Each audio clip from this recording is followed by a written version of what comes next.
Hello, everyone, and welcome to tonight's Artist Loft class on Sunset Studies in Gouache. I'm your instructor, Adrienne Hodge, and I'm thrilled to be partnered with Michaels to bring you this ongoing drawing and painting series using Artist Loft supplies.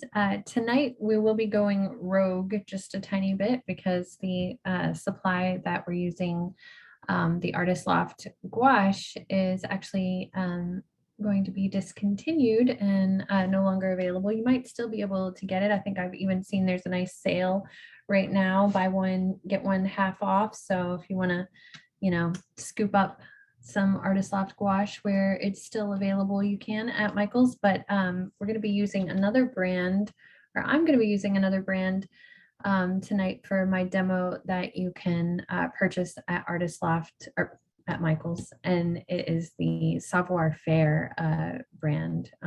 Also, you might find it if you search Sennelier, but Savoir-Faire Gouache on the Michaels website, it should come up.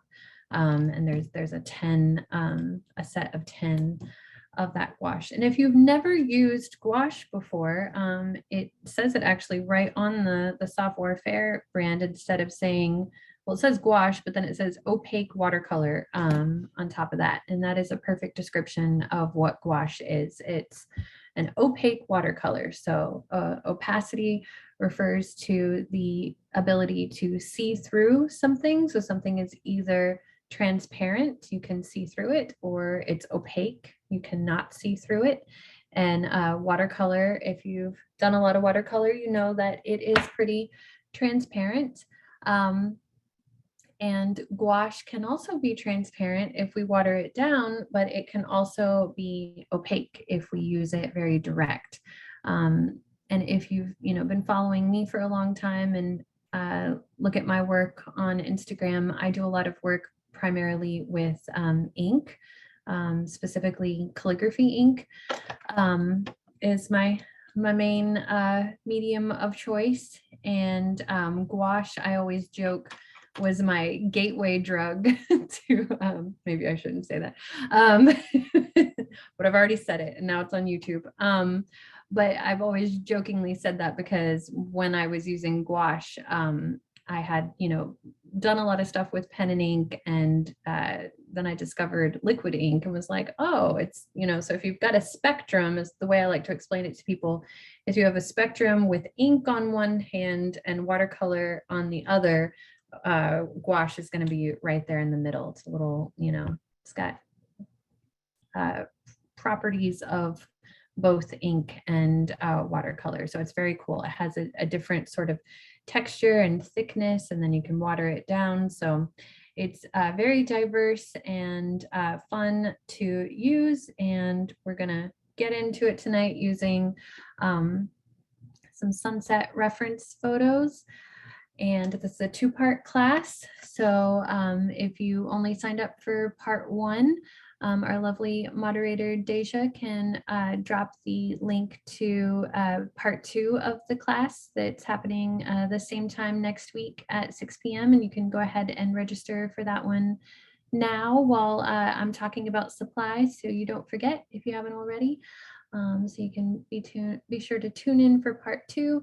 And if you're watching the playback of this later on YouTube, the part two will be showing up after next week's class.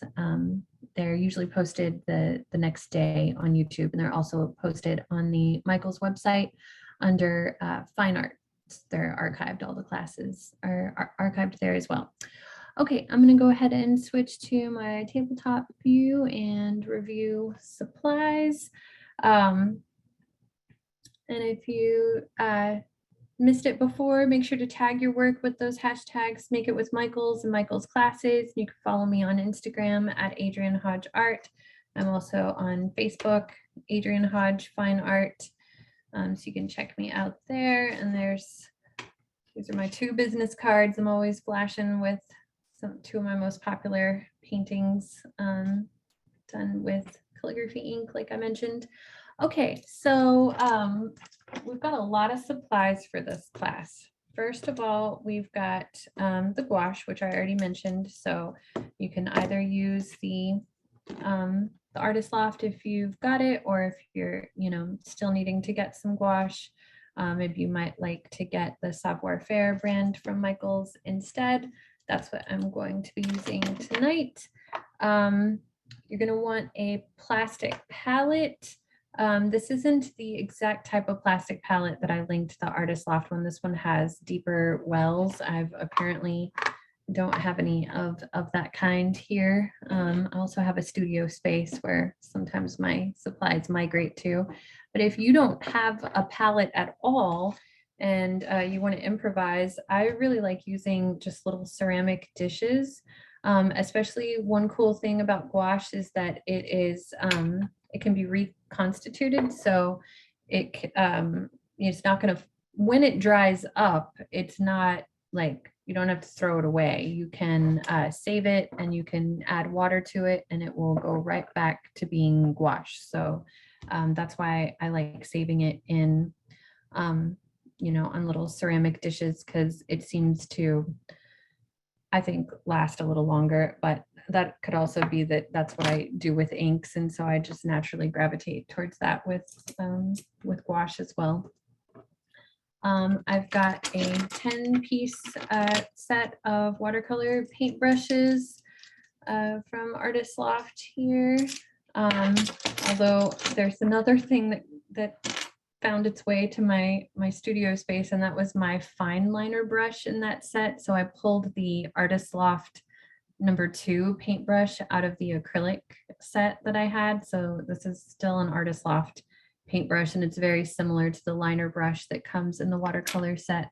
But if you're wondering why that one's got the orange brushes, that's because it's from the acrylic set, because we're definitely going to be doing some stuff with some fine lines. You're going to want a ruler so that we can draw these squares and rectangles and get them nice and even on our watercolor paper here. And speaking of the watercolor paper, I've got the large, one of my cords is keeping the cover down, but it's the 11x17 Artist Loft pad. It's nice and big. So that's what I've got there. We're going to be using some illustration pens at a certain point. When we get to the very end of these paintings next week, we're going to put some final details on there. So that can really help you if you struggle with the fine lines with the liner brush. If you're like, okay, I just, can't make the magic happen with the paintbrush. You're not alone. I struggled with it a little bit too. So I was like, oh, hey, we can just wait for it to dry and use the pens. So you can see some of those fine black lines and stippling dots that I did right there. I did that with the illustration pen. So I've got the Artist Loft illustration pens, the pack with a 0.1, 0.5, and 0.3. And then you're going to want some Artist Loft painter's tape, or any tape, masking tape will work fine. And did I say the ruler? I did. I said the ruler. You also want a water cup with some water, maybe a couple of water cups. So you have some backup, and then some paper towels. I think that's everything. If there was a supply on the supply list that I did not mention, let me know now. Or if there are any questions about supplies, Deja can let me know before we get started here. Oh, and then the Artist Loft sketching pencils and sketching paper or a drawing pad, because we're going to do a little bit of sketching to get us started. So I think that's it. Yeah, the drawing pad or sketching pad, pencils. I see Natalie's got her hand up. Are there any questions about supplies, Deja? Right now? Or Natalie, did you have a question?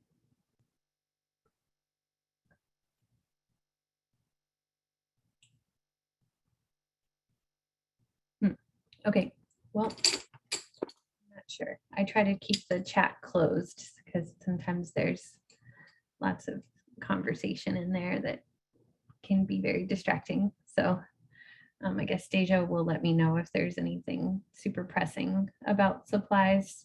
I'm going to go ahead and get started here. To start, I'm going to put this aside for just a second. Actually, I'm going to leave my watercolor paper there, but grab my sketchbook and do just a bit of preliminary sketching. The nice thing about this two-part class is that we've got some time here to, build up to what we're doing and to take our time so that we don't, we kind of scaffold. I like to say, if you do all of your prepping at the front end for projects like this, then things just paint themselves. If you do all your planning at the end, or at the planning at the beginning, front end all your planning, then these little studies are just going to paint themselves. I also like to call things studies instead of, something that refers to a completed product, since, it is still just a 2-hour class. And so that's why we're doing these kind of small studies, because they are going to be pretty involved here, and the colors that we're going to have to mix and match to get to these results, it's going to take us some time. So if we were doing larger versions of this, it would take more time. But I always just like to say at the beginning of every class, to just manage your expectations a little bit about what your product will look like. It's going to be based on your abilities with the supplies. So if you're would consider yourself more of a beginner, I think this class was marketed towards intermediate students, then your final results might not look exactly to mine or exactly like mine, and try not to compare yourself to mine or to other students' projects that you see at the end of class, because we're all on our own singular paths in our art journeys. And, that's just never a productive thing to do, to compare yourself to others. Just embrace where you are in your journey. Okay, so I want to start out doing a few little thumbnails here using these reference images. That's the one thing I didn't mention. So I gave you 4 reference images here. So you can print them out, or you can refer to them on a separate device. And I might not be able to get all of them like completely on the screen since I've got, only such a big view here. So you'll want to have those handy. But I want to do a couple of little thumbnail sketches of them first, just to get comfortable with the composition in the images. So some of them are horizontal rectangles. The printout themselves, the frame of the photograph is a horizontal rectangle. And so two of them are horizontal rectangles, and then 2 of them are squares, but one of them is a little bit of a horizontal square, and the other one feels a little more vertical. So that's why you might have noticed when I drew these boxes here, I got 2 squares. Wait, I guess I did 3 squares and 1 rectangle. So I kind of cropped them a little bit for us. So I'll do that same thing again right now. So let's go ahead and just sketch 3 squares and 1 rectangle, because one of them is definitely more of a horizontal rectangle. That's this one, I guess, is the one I focused on. But I'll guide us through that whole thing. So, don't overthink that too much. There was a whole class, Deja can drop the link to that class in the chat, called Landscape Studies, that we did in July. We did a whole series of classes based on drawing landscapes that were leading up to a 2-part premium class. So that's not listed on YouTube, but it was doing a grayscale landscape using alcohol-based markers. But the two classes leading up to that were understanding grayscale and then landscape studies. And those were free and they were on YouTube. And the landscape studies class would be really helpful for everything that I'm doing right now, because I'm kind of just zipping us through this. But if you're like, hey, wait, what's a thumbnail? What's composition?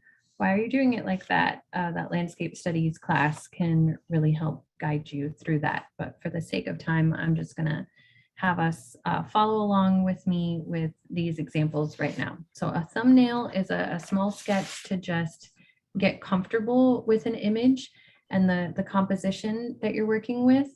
And doing a series of thumbnails for the same image can help you to like find a good composition and, you know, crop it the way that you want to crop it, crop out any information that maybe you don't want in the photograph. Like, let's say there was, you know, something at the bottom of this image that we didn't want in there, we could crop it out. Or if we wanted to make sure that the horizon line was in the bottom thirds of the image. And I talked about composition and the rule of thirds in that class that I just mentioned. So make sure you check that out if everything I'm saying is Greek to you. And that is an intended pun because the ancient Greeks came up with the rule of thirds, y'all. Anyway, okay, so I'm just gonna sketch a quick little sketch of this just to get comfortable with it. So we've got the horizon line in the bottom thirds. And we're just gonna give like a silhouette indication of these buildings that we're seeing here in the middle. And then Adrian, oh yes. so sorry to cut in there. We have a couple of questions from a couple of people. Roxana is wondering what kind of paper should they be using? So I've just got my sketch pad or my drawing pad right now that I pulled out on top of the watercolor paper. Okay. We're just going to And do some preliminary sketching real quick. okay, and they're also asking, it doesn't matter what kind of pencil that they use? Oh, I knew that was going to be the question because I didn't say it and I try to always field that one. Okay, I am using a 6B. I'm only doing that so that you can see my lines on the page. Because if I were to use a lighter pencil, it would be very difficult for you to see my lines. But for just sketching purposes, especially if you're an absolute beginner, you're going to want to use a lighter pencil like a 2H maybe, or a 4H or a 5H. And you're going to want to draw really lightly and on the side of the pencil so that your lines are easy to erase. And if you're unfamiliar with the letters and numbers on the side of the pencil, you can refer back to the very first class in the series. It was called Intro to Graphite and Drawing Forms. And I forgot to tell Deja to grab that one, but I refer back to that class in almost every single class because it's, you know, it was the first class in this whole series for a reason, because a lot of people are unfamiliar with the graphite pencil letters and numbers. So I'm using a 6B just because it's hard to see my lines on Zoom if I use a light pencil. But when I'm getting started sketching on anything, I use a light pencil so that my lines are easy to erase. So I'm kind of doing myself a disservice here, but it's so that you can see my lines, because I know from experience, if I use the pencil I want you to be using, you're not going to be able to see my lines on the Zoom, and then it'll be tricky. So but honestly, use whatever pencil you want right now, because we're just, you know, practicing and doing a practice sketch. I'm going to sketch again on the watercolor paper in just a moment, and I'm going to use an H pencil, and it's going to be really hard to see. So that's why I wanted to do a little preliminary sketching on the sketchbook paper right now. Okay, so we're just doing a real minimal you know, rendition of what we're seeing in the photograph here. So, and even in the final thing, in our final study, you can elect to put as much or as little detail in the landscape part of these studies as you want. Like this one is pretty minimal there in the end, and the focus is really on the skies and the sunset. But I just wanted to get a little bit of detail there, you know, for those folks who want to put a little more. All right, and then we've got those power lines sticking up right here. Putting those in now when we're painting them, that's going to be the last thing that we put in there. Okay, and then for the clouds, we're just right now just, you know, getting a muscle memory for what we're seeing in the photograph. So drawing these lines in the study are not going to be a good idea because these pencil lines will be maybe seen through the gouache and then hard to erase. But I just want you to get like a nice little loose understanding, muscle memory going of those clouds. And the thing about clouds is they're very nebulous, constantly moving things. And, you know, you'll drive yourself nuts trying to paint a cloud that looks identical to a cloud in a photograph. So you just want to give the impression of something that's cloud-like, especially in your sketch here. You're just looking for the contours or the elevational path that any information is following. So in the sky, we've got everything's kind of following a horizontal or a vertical path. So the clouds are kind of stretched out horizontally across the sky, or we've got a couple that are kind of traveling up in a vertical direction. So I've just got some real loose, sketchy lines that are following the path of the informational lines that we're seeing. Okay, and then we'll do the horizontal rectangular image here. So we've got the horizon line in the bottom thirds. We've got this kind of patchy tree line, very low to the ground tree line. There's like one little stop sign sticking up right there, but I'm not going to worry too much about that. If you can see in more detail in the image, like on your device, you might be able to see there's like some road or trees here that feels very horizontal. In that class on landscape studies, I spend a lot of time talking about the contour lines of landscape, but here I'm just giving a very, basically this is all I'm going to draw with my H pencil and just a bit on the watercolor paper. And I want you to be able to see what I'm drawing as my like preliminary sketch underneath the gouache. So I'm doing this now so that you can see, because in a minute when I sketch it, you're not going to be able to see it. So this is all I'm going to do, but I'm not going to actually draw the lines for the clouds because, like I said, it's hard to cover those up with the gouache.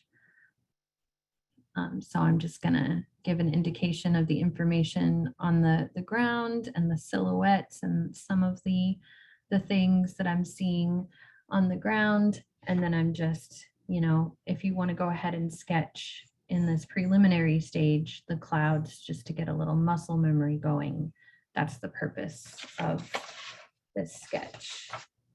Okay, the next one we'll do is this one. They're very similar. They've all got a horizon line that's in the bottom thirds. They're even lower than the bottom thirds in the composition. They've all got a very silhouetted landscape because, you know, it's dark. It's almost dark.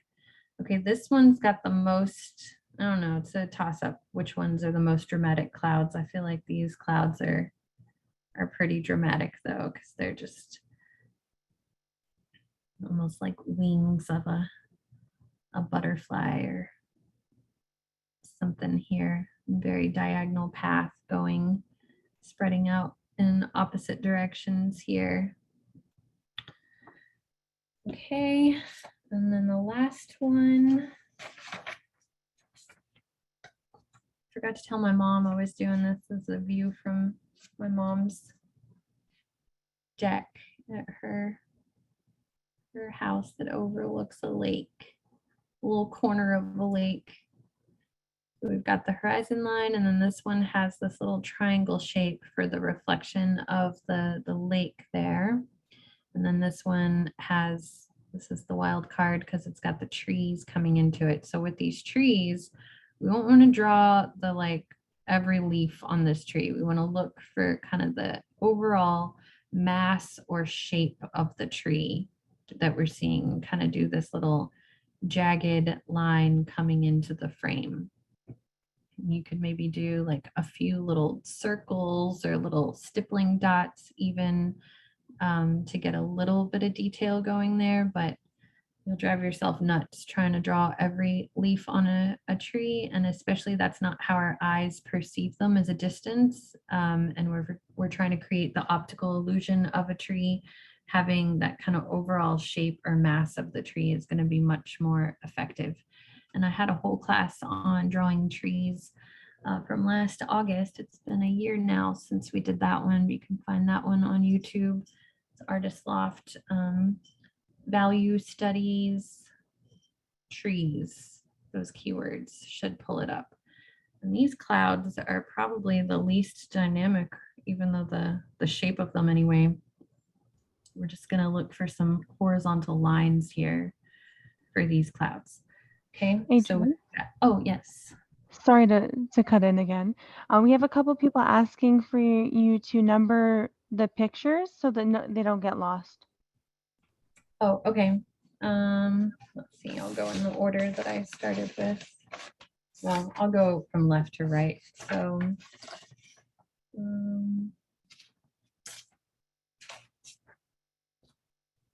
this is number 1.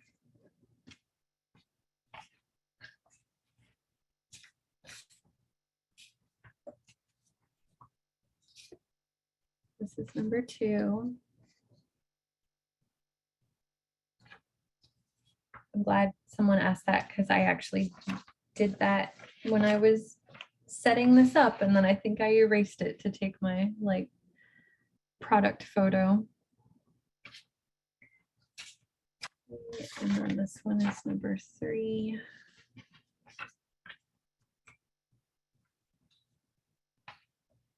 So the one with the archangel clouds is number 3. And it's very similar to number 1. And then Grandma's Lake House, number 4. She's my mom, but she's my kid's grandma, so I feel like saying grandma. Okay. And then let me see, I'm just going to darken up those lines on the clouds. So we've got very horizontal streaky lines for number 4. We've got our archangel clouds for number 3. We've got the combo horizontal stretchy on vertical chemtrail sort of clouds in 2. And then number 1 are also very, very horizontal, but you've got a little bit of some diagonal shapes happening at the top. And this one has the most like orange and yellow in it. Okay, so that's what I want you to do again once we get our boxes mapped out on the watercolor paper. And I can show that again in just a moment if need be, since I'm taking it away. Okay, here's where we want our H pencil for sure. And we want these lines to be easy to erase. If I were to press in really hard on my watercolor paper, which has way more tooth than my drawing or sketching paper, I'm gonna end up digging into the paper and like carving into the paper with my pencil lines. And then it's going to make it really hard to paint over, and it's going to make it really hard to erase any lines that I don't want to be there. So you definitely want an H pencil. And if you're unsure about the H pencils, then you definitely want to check out that class on the Intro to Graphite and Drawing Forms, because that will explain optimal ways to hold your pencil to get nice light lines that are easy to erase. And I know that's very tricky for a lot of people and takes years of practice sometimes to get away from holding the pencil at an angle where you press down so hard. But basically, if you can hold your pencil parallel to the paper on its side, then it's really hard to press down so hard that you get those unwanted lines. Okay, so I'm not worried about like perfect margins here. I'm basically just drawing boxes and I'm kind of floating them in the middle of the page. If you want them to be perfectly centered on your paper, you know, you could even do one on each page. You don't have to do them all four together. Then you can, you know, I've had tons of classes where I talk about how to get even margins. I'm not going to do that right now, but let me think. There was a class on drawing negative space. You could search for that on YouTube. That one I spend about 10 or 15 minutes on drawing boxes and having clear margins. So that could be a class that you look back at if you want yours to be perfectly centered on the page. Because I know that was a free class where I did it.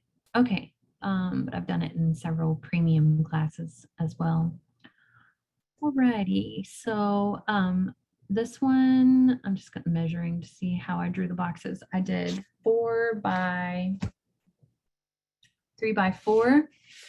And yeah, it's funny. I did have this, I had this written on the paper and then I erased it because I felt like it was distracting for the product photographs that I took, but now I'm putting it back in there because it is very helpful. All right, and then this one is 4 by 4. So, oh, did I put them in a different order on?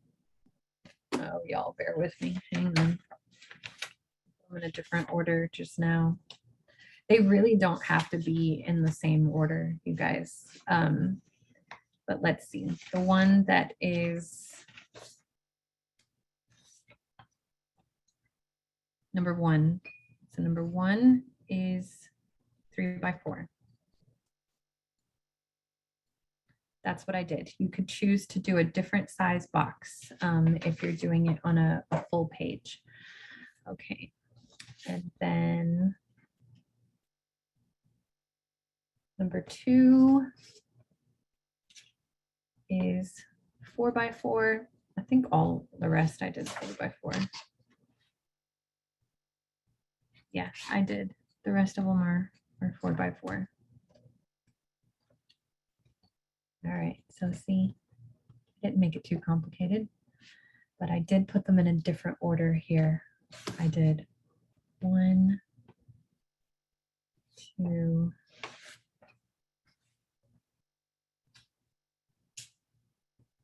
4, 3. That's how I did it. Did it a little different in my sketch. Okay, but I'm about to draw them again, so I'm taking that away. Okay, so I'll go in the same order here that I did on my preliminary sketch there. Did not even think about that. I'm glad somebody pointed that out so I didn't throw anyone off with that. All right, so we're doing 3 by 4 inch boxes. So you just want to line up your ruler with the edge of the paper, one of the tick marks with the edge of the paper. And then that way your ruler is straight, because sometimes you can just put the ruler on the paper like this. It looks straight to you, but then your box is all wonky. So just line it up with the edge of the paper. Make sure that your ruler is pointed straight, because mine might not look straight to you on the camera, and that's because the angle of my camera, not the ruler. All right. I'm just going from my 4 to my 8 here to get a length of a 4. And then if you line up your ruler with that line, assuming that line is straight, then your ruler should be straight again. And we'll go down 3. And then over 4 again.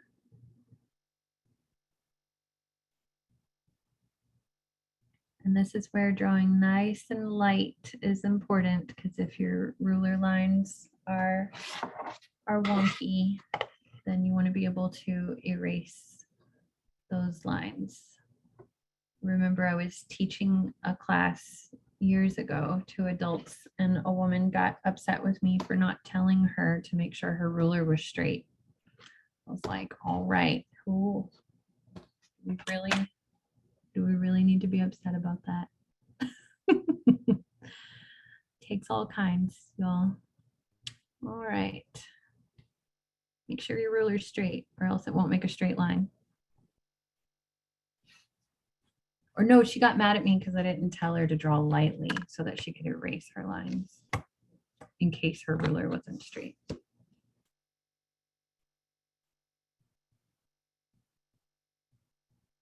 If she's in this class right now, I'm so sorry.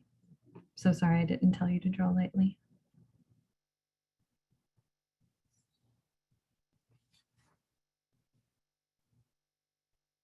Holding your pencil at an angle that is parallel to the paper will make it really easy to not draw too dark of a line too. If you're always pointing your pencil straight down at the paper, it makes it really hard not to press down too hard. So if you keep it, like if you hold it towards the back and keep it parallel to the paper, you're more likely to have a line that's nice and light there. All right, so we're just drawing these boxes now, and then we're going to tape them off, and then we'll sketch our little preliminary sketch inside of the boxes again, and then we'll be ready to start painting.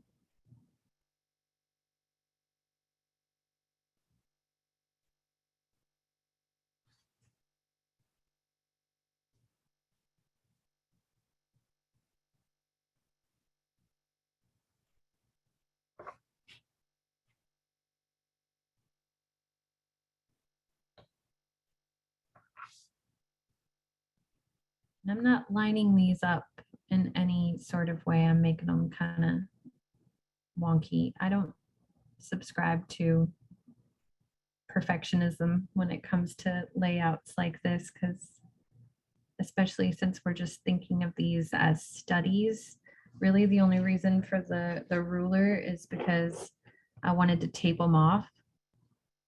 And I wanted to make sure that when we peel the tape off, we get a nice, crisp, clean line.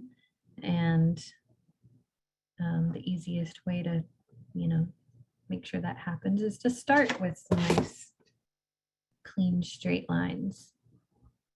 And taping off your gouache like we're about to do is really just kind of a visual trick for ensuring that your final product or your final little study here is just, it just gives it a little something extra by having that clean line. I mean, you could do this without drawing boxes and just have them be kind of like all loose on the page, but there's just something about having that clean edge with gouache, because I think just the texture of the paint that's so nice. But sometimes in a lot of my work, I like to leave things kind of where you can see that visible edge of work. So if you're keen on that, then you could just totally skip this step with the tape, but I think it gives the gouache a little something extra.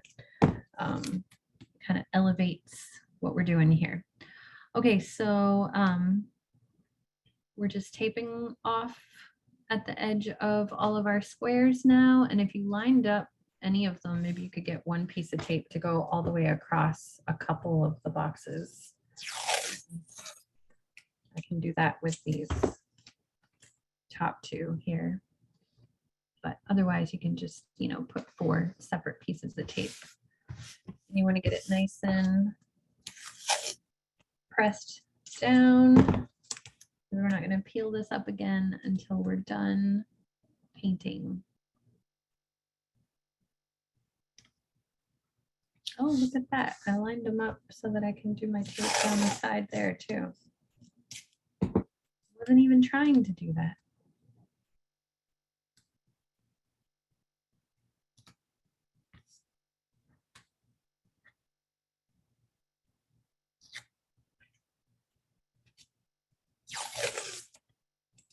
So by the end of the class, I figured by the end of the hour-long class, we were maybe just going to get like our first wash down on all of these. And it looks like we're making pretty good time to make that happen.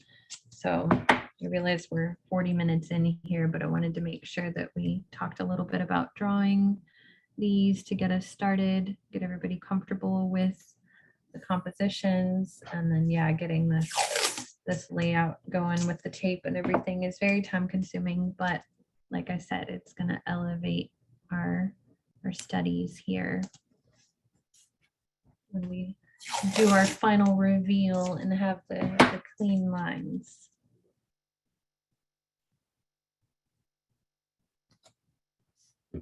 And it doesn't hurt if like your tape is overlapping a little bit there, because sometimes gouache has a tendency to like,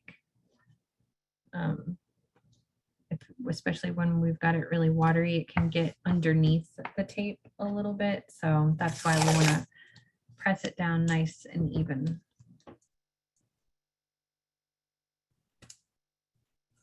So if you've got like 2 layers of tape in some places, it's not gonna hurt it. Oh man, I got them a little too close together right there. This box is gonna be a little smaller because I'm going over my lines right there a little bit.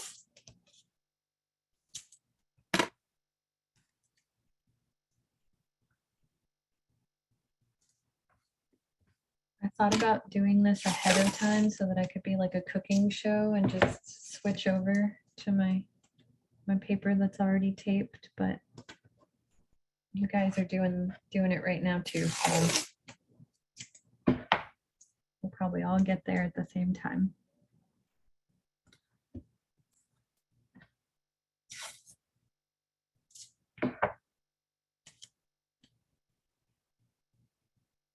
Okay, and if you're already done, you can be doing that preliminary sketch on the inside, which is what I'm gonna do now.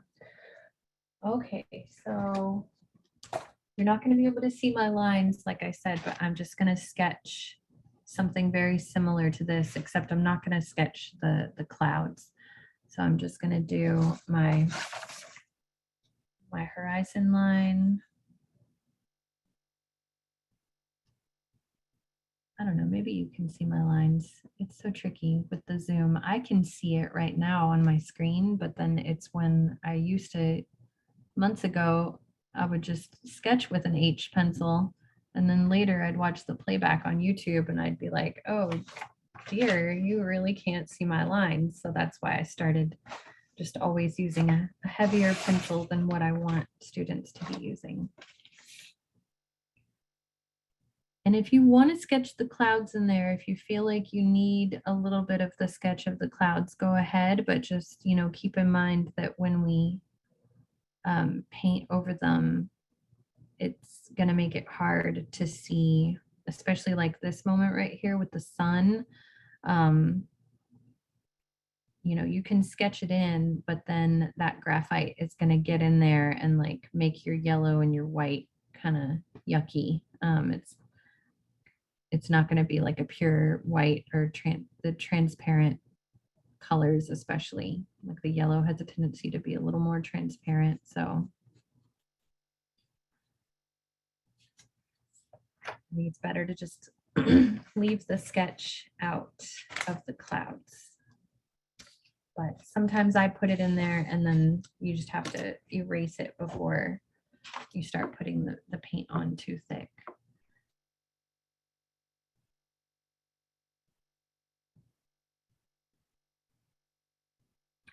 Okay, and in some similar classes that I've done like this, I've kind of taken the time to like create a palette beforehand to make sure that everybody knows how to, you know, match all the colors in the image. But with these, since we're going very step by step together, we're just going to kind of mix the colors on the spot and then just use them.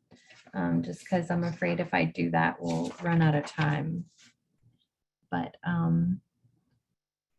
if you've got the time between this week and next week and you wanted to jump ahead and try to mix and match every color that you see in the photograph, let me show you an example of what I mean.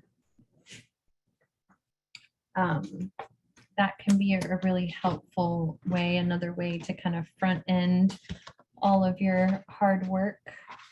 So having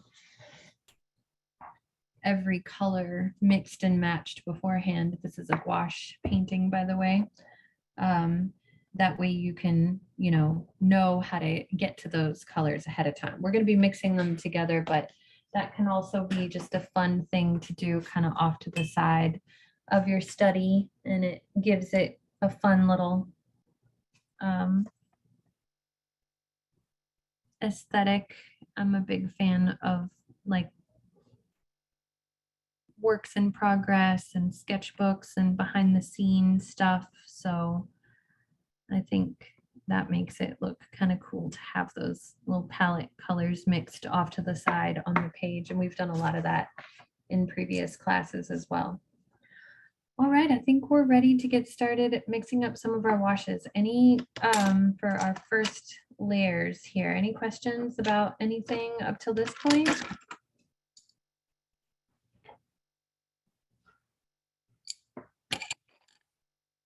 Nope, okay. Right, so let's take our image number 1. A lot of the same colors too, so it's gonna not be too tricky in that regard. All right, so we're gonna paint from the background forward. So we're gonna start with the color that we see the farthest back in the image, and we're gonna work our way towards the foreground. If we were to do the foreground first and then try to fill in the back, like if we did this yellow first and then tried to put this blue behind it, what happens when you mix yellow and blue? Green, right? We maybe don't want green in our sky. So we're gonna do the blue first, and we're gonna let that dry, and then we're gonna do the pink, and then we're gonna let that dry a little bit. Then we're gonna do the orange, let it bleed a little bit with the pink. We're gonna mix in some purple in there and this yellow. We're gonna go in that order from background to foreground, and then the last thing we'll do is the black. And the reason why there are 4 of these is so we can jump around. So while we're waiting for the background on the number 1 to dry, we can go ahead and put the blue that we're seeing, we can bounce around and do that to all of them. And that's kind of a studio hack, if you want one, is to work on multiple things at once, because if you have a tendency to overwork stuff and make your colors bleed together, and things get really yucky for you really quickly when you're working on a painting, or then working on multiple things at once is for you, because then you can kind of take a break from the first thing and move on to the next thing. I'm going to go ahead and label these for us again. 1, 2, 3, 4. Okay. So yes, and yes, I saw somebody ask, can you use a blow dryer? You can use a blow dryer for fast drying. The one thing about the blow dryer that, is just use at your own discretion is it can sometimes blow if it's stuff is super wet on the page, it can blow it around and make it, you can kind of lose the quality, especially in these first layers. So, but you can definitely use a blow dryer to speed up the drying process. But we've only got 10 minutes left here, so we're not going to get super far, but we're going to get a nice little wash going in our backgrounds, skies. All right, so let's squeeze out our blues and try to just get a blue that we're happy with. And that's the other reason why I didn't want to make a palette and get too specific with the color matching, like that other example of the succulent I just showed you, or the cactus, is because I want you to play around with the drama here. These clouds are so dramatic, feel free to exaggerate the colors that you're seeing here, and maybe even replace a color or two, because we just we're going for casual sunset studies right now. We don't want to drive ourselves crazy trying to mix and match perfect sunset colors. I mean, every color shows up in a sunset at one point in time or another. So maybe just grab a few different blues. So I used a turquoise, a primary blue, and a cobalt blue here. And then I'm going to get my either a small flat brush or a round brush, and we're going to mix these up. But first I want you to take your water cup, and this is like crazy for some people and they have a hard time doing this for some reason, but I want you to just like pour some water in there.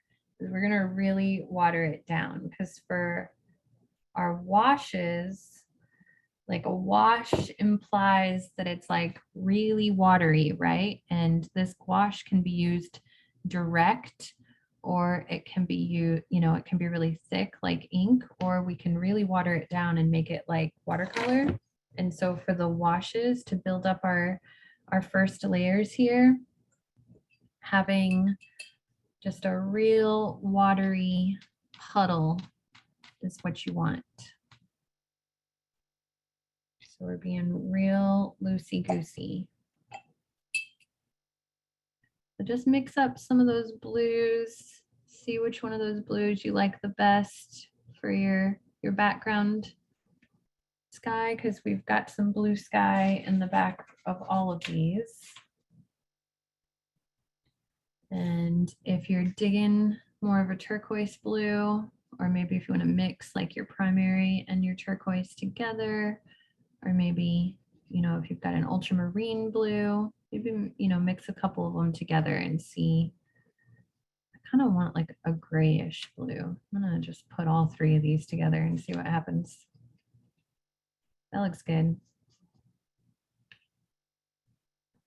All right, and then we want that to be really watered down. So you can just grab your paintbrush and just drip water into your wells of your palette. Or, if your water cup is like full of enough blue, you could even use the water cup for your first layer of blue here. Oh my gosh, I spilled some water right on the paper. Although that's not a bad idea either. We can do a wet on wet thing. So in these first layers, it's nice to treat the gouache like watercolor. So nice and loose and thin. So I just even painted a little bit of water there first, just to even the score. Okay, so we're looking at where do we see blue in the background of this image. So we see it in this top stripe. We see a little stripe here, a little stripe here, and then a little window, but that's almost like a gray. It's not a whole lot of blue, but we can exaggerate. So I'm using my small flat brush, and just painting my little stripe of light blue here, and I can always put another layer on. It's like cutting your bangs. You can always, or trimming your beard, or you can always trim a little bit more, right? But you can't put it back. It's the same thing with going really dark and thick with the gouache. We can always add another layer when it's dry, or add a little bit more. But once we put it on nice and thick, it's really hard to take it away. So I'm following that directional path that I'm seeing in the sky with the blue. And then I'm bouncing over here to number 2. Adrian? Yes. Somebody had asked, why is gouache preferred here over watercolor? Well, and can it be lifted like watercolor? it can be lifted to an extent. Definitely when it's wet like this, like I can grab some of it out, with the paper towel right now, the more wet that it is. But once we get it on really thick, no, you can't. I don't know, it just has an interesting quality. It's always one of my favorites. It's definitely I'm a cloud painter, y'all. If you've seen my work, I'm a big fan of clouds. And gouache is it can be very thick and sticky. And when it's, you know, at its highest concentration, when we don't add a ton of water to it. And that is very optimal, I think, for painting clouds. So, you know, we can definitely do what we're doing right now with watercolor, but there's just something about the gouache, that thick, you know, quality that it has when you put it on direct. It's got like a matte quality to it that I just really like. Hope that answers the question of why I chose it for these sunset studies.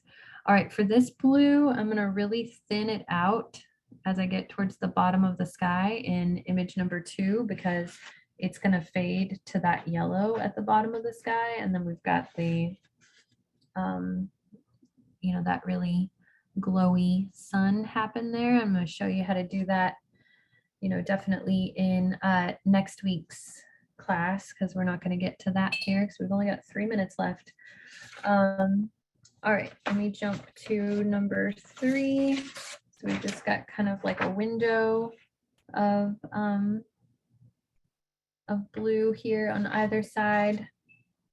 I'm going to switch to a round brush for this one just because of the shapes that I'm seeing of the clouds in the sky, so I can kind of let that rounded thing happen where those clouds are more diagonal on either side. So, and it gets pretty dark purple on this side of the sky in image number 3, but I'm gonna go ahead and put blue there for now. And you could even go ahead and put the blue everywhere we're seeing that dark purple, because we can cover up the light blue with the dark purple for sure. Oh, hang on. My camera's not showing you what I'm doing. I'm just kind of coming in here from the sides, but you see how watering it down like this gives us a really nice thin approach. Okay. And I kind of thought this was as far as we would get on this first class here, was maybe just the first layer of the background of sky. And that's We have one more question. Okay. Sorry to cut in. How do you fix gouache? So they said an example, oils on your varnish. Oh, right. There's a number of fixatives that you can use, like spray-on fixatives. There's also a great fixative that Liquitex makes that you can get at Michael's, and there's another spray-on one that you can also get at Michael's that I've used with gouache and ink. I tend to not spray a fixative or paint a fixative onto anything on paper, but I do use fixatives when I use gouache and ink on like a wood panel surface or a board surface.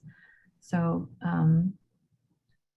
you know, it's kind of just up to you if you want to do that. They definitely do make fixatives that can be used on gouache and watercolor and ink. So. And we have a question asking, what brush are you using right now? I am using the number 12, the big round brush in that watercolor set. All right, well, it is 7 o'clock, folks. The next thing that I was going to do, if you wanted to just keep going right now without me, was going to do the same thing, water down a magenta pink, because we've got some magenta pink in pretty much all of these photographs. Even number 2, we've got it down here at the bottom of the sky. It kind of turns a little more orangey, but over here. But next week I'm going to show you, so you know, I would just do a thin layer of that magenta pink in some places. Then I am going to show you how to mix up this like peachy color, which is kind of the glue that holds a lot of sunsets together. It's like an orangey pink kind of, it's more of a peach, and we see it a lot in sunsets. It's like the accent on a lot of clouds. So we'll mix up that peachy color, and that's going to make a big difference in our cloud studies here. But these sunset studies are really kind of a little bit of like a color study of, you know, the color wheel, and, you know, yeah, so we're gonna make our way through the rainbow of colors and get our skies painted step by step, and then we'll put those final silhouette layers on with, we'll do it with the black gouache and our paintbrush, but then we'll use our illustration pens for any fine details that we miss. So hopefully you all can join me for part 2 next week. You definitely don't want to miss it. And if you jump ahead, or if you've got something you want to share from tonight's class, please feel free to post it and tag me on Instagram so that I can be sure to see it. Thank you all so much, and I'll see you next week for part 2. Have a good night. Bye.